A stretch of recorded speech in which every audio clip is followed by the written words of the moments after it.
Gold, trusted gold buyers. మీరు తాకట్టు పెట్టిన బంగారాన్ని విడిపించి ఈ రోజు ఉన్న మార్కెట్ ధరకు కొనబడను. నమస్కారం, వెల్కమ్ టు ఐ డ్రీమ్. నేను మీ విజిత. ప్రస్తుతం మనతో పాటు ఉన్నారు లక్కరాజు నిర్మలమ్మ గారు, విశ్వనియమాల ప్రచారకురాలు. ఇప్పుడు వారితో మాట్లాడి మరిన్ని విషయాలు తెలుసుకుందాం. అమ్మ నమస్తే. నమస్తే అమ్మ, సాధారణంగా పెద్దవాళ్ళు కొన్ని సామెతలు చెప్తూ ఉంటారు కామన్గా మనకి ఇళ్ళల్లో. అంటే తినగా తినగా వేము తీయనుండు అని చెప్పి అంటుంటారు. అంటే మనం తినగా తినగా ఆ వేపాకు కూడా మనకు తీయనైపోతుంది అని చెప్పి. అంటే ఇది ఒక సామెతగా మాత్రమేనమ్మా? సంసార జీవితానికి వస్తే గనక ఏదైనా సరే ఆ అన్యోన్యత అనేది రోజు రోజుకి ఒకరినొకరు అర్థం చేసుకునే విధానం అదంతా కూడా ఇంకా బాగుండాలి. అంటే ఇంకా తీయగా మధురంగా ఉండాలి ఆ దాంపత్యం కానివ్వండి, ఆ అన్యోన్యత కానివ్వండి. కానీ అలా ఉండదమ్మా. పెద్దవాళ్ళే అంటారు మళ్ళీ, ఏంటి ఇంకా కొత్తగా పెళ్ళైన వాళ్ళలాగా ఇంకా పెళ్ళాన్ని అంటి పెట్టుకొని ఉంటున్నావు, పెళ్ళం కొంగు పట్టుకొని తిరుగుతున్నావు, ఇంకేమన్నా మీకు కొత్తగా పెళ్ళైంది అనుకుంటున్నారా? ఇలా మాట్లాడే విషయాలు కూడా వింటూ ఉన్నాం. అంటే ఇలా చెప్తారు, అలా చెప్తారు. అసలు ఎలా అమ్మా, ఎలా తీసుకోవాలి దీని అంతటిని కూడా? నిన్న ఒక అమ్మాయి ఫోన్ చేసింది తల్లి. భార్యాభర్తలు ఇద్దరు చాలా గొడవ పడతాడంట. ఆయనకు వేరే అమ్మాయితో సంబంధం కుదిరిందట. అతను వేరే అమ్మాయిని వేరే ఊరిలో ఉన్నాడట. ఈమె ఏదో ఆ అమ్మాయి బంగారం షాప్ అట, ఈ అమ్మాయి ఏమో చిన్న ఫ్యాన్సీ స్టోర్ నడుపుతుందట. ఇద్దరు పిల్లలట, 10th ఇంటర్మీడియట్. వాళ్ళ అమ్మని కూడా కొడతాడట, ఈమెను కూడా కొడతాడట, పిల్లల్ని కూడా కొడతాడట. అన్ని విషయంలో ఇరిటేట్ అవుతాడట, కొడతాడట, పటాపట్ కొడతాడట, ఫటాఫటా మాట్లాడతాడట. ఆ అమ్మాయి నాకు ఫోన్ చేసి, మా సంసారం అన్యోన్యంగా ఉండడానికి మీ విశ్వనియమాల ద్వారా మీరు ఏదన్నా రహస్యం చెప్పండి నాకు. కానీ ఇంకొక అమ్మాయి ఇప్పుడే ఫోన్ చేసింది మౌలాలి నుంచి. ఆమెకు బ్రెయిన్లో బ్లడ్ క్లాట్ అయ్యి ఏదో ఇబ్బంది జరిగితే ఆపరేషన్ చేశారంట. ఇద్దరు పిల్లలట. అత్త తిడుతుందట, మామ తిడుతుందట, మొగుడు తిడుతాడట. పట్టున కడుపులో ఏదో ఆపరేషన్ అయ్యి ఇంటికి వస్తే ఒక్క తన్ను తనితే ఆ కుట్లు పట్టున తన్నగానే ఆ కుట్లు చిక్లి రక్తం గారిందట. అమ్మ, నా భర్త నాకు అన్యోన్యంగా ఉండాలి, నాకు నీవేదైనా ట్రిక్కు చెప్పు అన్నది. అంటే ఏవైతే రోజు రోజు భార్యాభర్తల మధ్య ఇలాంటి విభేదాలు జరుగుతున్నాయో దానికి ఆంతర్యం కూడా మనం ఆలోచించాలి కదా. ప్రతి భార్యాభర్తలు కలిసే ఉంటారు, మంచిగానే ఉంటారు. కొన్ని రోజుల తర్వాత ఇలాంటివేవో ఒకటి స్నేహాల ద్వారానో, ఫైనాన్షియల్ ద్వారానో, శారీరకమైన మార్పుల ద్వారానో, ఆస్తుల వ్యవహారంలోనూ, ఏమమ్మా మాట పట్టింపుల వల్లనో, అంటే శారీరకంగా మానసికంగా కానీ ఈ వైవాహిక జీవితంలో ఏవైనా ఇబ్బందులు వచ్చినప్పుడు ఇద్దరి మధ్యలో ఎందుకు ఫస్ట్ చూసినప్పుడు అన్యోన్యతగా కలిసి ఆవిడ నావాడే కదా అని ఆమె చులకనగా చూడడం, ఇది నా పెళ్ళామె, ఇక పెళ్లి చేసుకున్నాక ఎక్కడ పోతుంది, ఇది నన్ను విడిచి పోనే పోదని పూర్వకాలంలో ఉండేది. ఇప్పుడంటే విడిచిపెట్టిపోతుందని కొంచెం మగపిల్లలు భయపడుతున్నారు తల్లి. ఇప్పటి జనరేషన్ గురించి నేను కాదు, కానీ భార్య అన్నది ఇంకా నాకే కదా, నా మనిషి అంతే. స్త్రీ అనేది చాలా చులకన భావం ఉంది ప్రపంచంలో. స్త్రీ అనేదానికి తక్కువ భావన ఉన్నది. అంటే ప్రతోళ్ళు అత్తనొచ్చు, మామనొచ్చు, ఆడపిల్లనొచ్చు, ఇంటి పక్క ఆమెనొచ్చు, ఇంటి ముందర ఆమెనొచ్చు, నైట్ గౌన్ వేసుకున్నవా అనొచ్చు, మీ ఆయనతోటి వంట చేయిస్తున్నవా అనొచ్చు.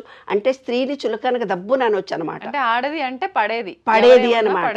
ఏ మాట అన్నా పడవచ్చు. అంటే పడే ఓపిక లేకుంటే స్త్రీవి కదే భూదేవంత ఓర్పు ఉండాలి, ఓర్పు అయితే ఉండాలంటున్నారు. మరి సాఫ్ట్వేర్ ఉద్యోగాలు చేసి వచ్చి, ఉద్యోగంతో అలసిపోయి వచ్చి, పిల్లల పెంపకంతో అలసిపోయి వచ్చి అనారోగ్యంతో ఉంటే ఎవడికి కష్టం? నీ మొగుడికే కదా కష్టం, మీ అత్తకే కదా కష్టం. అత్త వచ్చి ఏం చేయదు కదా, ఆ మొగుడే చూసుకోవాలి కదా. ఇప్పుడు అన్ని సింగిల్ ఫ్యామిలీస్ కదా. కాబట్టి ఏవైతే జరుగుతున్నాయో దానికి కారణం మూలాలు ఏంటో తెలుసా నాన్న? స్వాధిష్టాన చక్రము వీక్ అవ్వడము. ఇలాంటి ఇబ్బందులు భార్యాభర్తల మధ్యలో గొడవలు రావడము, ఈ ఆర్థికపరమైన ఇబ్బందులతో దూరం కావడము, శారీరకంగా ఇద్దరు దూరం కావడానికి మూల కారణం ఏమిటంటే స్వాధిష్టాన చక్రము. పెళ్ళైన కొత్తలో ఏంటంటే స్వాధిష్టాన చక్రం ఇద్దరికి ఈక్వల్గా ఉంటుంది.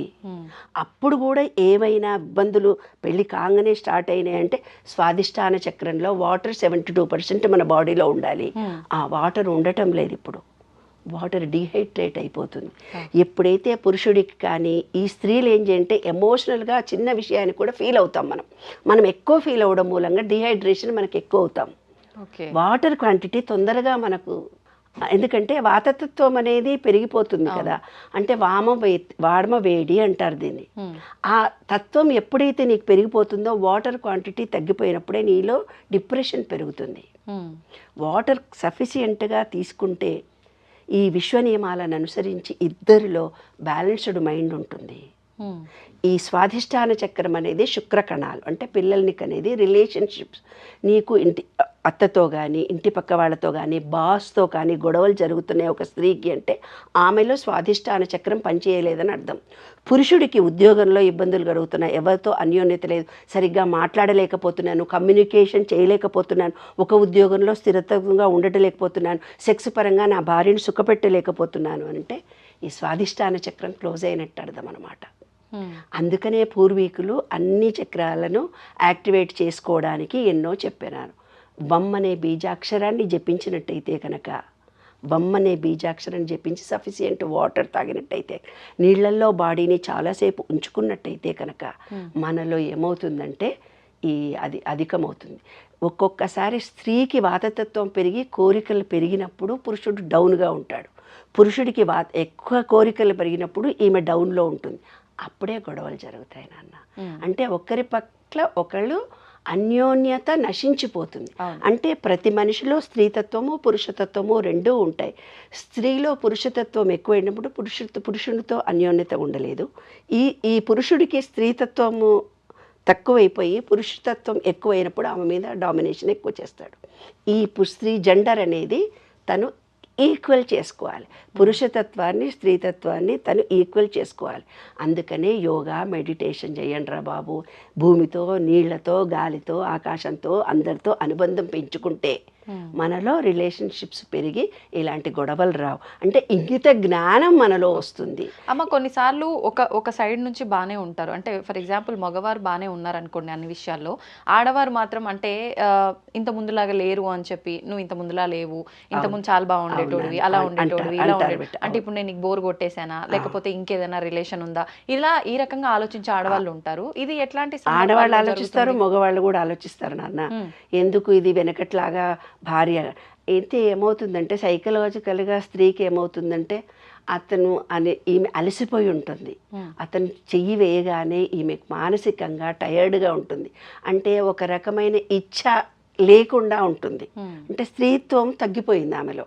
స్త్రీత్వం తగ్గిపోయినప్పుడు డిటాచ్మెంట్ పెరుగుతుంది నాన్న, కోరికలు కూడా తరిగిపోతాయి. అతనితోటే ప్రతి మాట చెప్పాలనుకోకుండా ఈమె స్వీయ నిర్ణయాలు తీసుకోవడం మొదలు పెడుతుంది. అతనితో అనుబంధంతో అబ్బాయి ఏదో ఒకటి కార్యక్రమమా, ఏదో వ్యవహారం, పాడుబెట్ట పిల్లలు పుట్టారు కదా, ఇంకా ఇవన్నీ కోరికలతో జీవించాలా, ఏదో మానసికంగా ఆమె ఎదుర్కొన్నటువంటి సమస్యల వల్ల శారీరక బలహీనురాలు కావటం వల్ల మానసికంగా తను వీక్ అవుతుంది. వీక్ అయినప్పుడే ఇలాంటివన్నీ తయారవుతాయి. కాబట్టి ఈ ఆజ్ఞాచక్రం అనేది ఎప్పుడూ బ్యాలెన్స్డ్గా ఉండాలి అని అంటే ఫుడ్ తినాలని అన్నాన్ని పెట్టారు. మనం ఇవాళ అన్నాన్ని తగ్గించేసి రోటీలకు పిజ్జాలకి బర్గర్లకి అలవాటు పడ్డ తర్వాత నీ ఆజ్ఞాచక్రం అనేది అంటే మదర్ ఫీలింగ్ అనేది తగ్గిపోతుంది. పురుషుడికి కోరికలు అనేవి తగ్గిపోతున్నాయి. తగ్గిపోవడానికి పెరగడానికి మన ఆహార వ్యవహారాలే కారణం. ఆహార విహారంలో తేడాలు వస్తున్నాయి కాబట్టి గొడవలు జరుగుతున్నాయి. ముఖ్యమైన సూత్రం అదే. అంటే లోపం ఆహారంలోనే ఉందంట. ఆహారంలోనే, ఆలోచనలో లోపం లేదంటారా? ఆహారం ఏదేస్తామో అవే ఆలోచనలు వస్తాయి మేడం గారు. లోపల నువ్వు బీజం వేసింది ఆహారం అయితే మంచి ఆలోచనలే వస్తాయి. నువ్వు వేసింది మటన్ చికెన్ అయితే చికెన్ ఆలోచనలే వస్తాయి. నువ్వు వేసింది హోటల్లో అమ్మ పెట్టిన భోజనంతో మంచి ప్రేమ అనేది వస్తుంది. హోటల్లో తినొస్తే నాకు డబ్బులు ఎక్కడొస్తాయి అనే ఆలోచన వస్తుంది. ఆహారం వల్లనే విహారము, మాటలు వస్తాయి. మనం తినే ఆహారంలో లోపాలను సరిదిద్దుకుంటే మనం అన్యోన్యంగా ఉంటాం, అందరితో ఉంటాం. ఒక కుటుంబంలోనే కాదు, సమాజంలో అందరితో కూడా బాగుంటాం. కాబట్టి మనం తినే ఆహారము విహారము అన్నీ కూడా మన ఆలోచన విధానంలో మార్పు రావాలి అంటే విశ్వంతో అటాచ్మెంట్ ఉండాలి. అదే సీక్రెట్. ధన్యవాదాలమ్మా.